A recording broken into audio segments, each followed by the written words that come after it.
15 ఏళ్ళు వీళ్ళు కదా అది మార్చాల్సింది. అవును. 1,20,00,000 మంది వాడు చదువురానికి వాళ్ళ కింద మిగిలారు రాష్ట్రంలో అంటే ఎందుకని? ఆంధ్రప్రదేశ్ విద్యా వ్యవస్థ నాశనం అవడం వల్ల. ఎందుకు నాశనం అయింది? కార్పొరేట్ విద్య వల్ల. మెయిన్ అదే. స్కూళ్ళు ఇదివరకు మాస్టర్ పిల్లలు మనతోనే చదువుకున్నారు, పోలీసుల పిల్లలు మనతోనే చదువుకున్నారు, జడ్జిల పిల్లలు మనతోనే చదువుకున్నారు. గుర్తుంది కదా మన స్కూళ్ళలో, మన కాలేజీలు దశలో. ఆ రోజు నీకు ప్రాబ్లం రాలేదే, అప్పుడేమి రాలేదే ఈ సమస్య. లేవు కదా.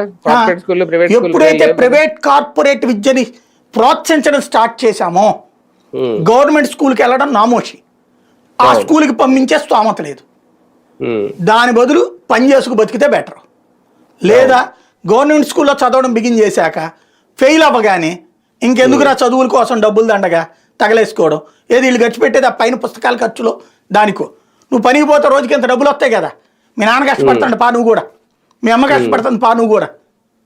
ప్రత్యక్ష సాక్షులం ట్యూషన్లు చెప్పినోడు నేను, ఆ పేదల బస్తీల్లో కాన్వెంట్లు చెప్పినోడు నేను, ప్రత్యక్షంగా చూసాం.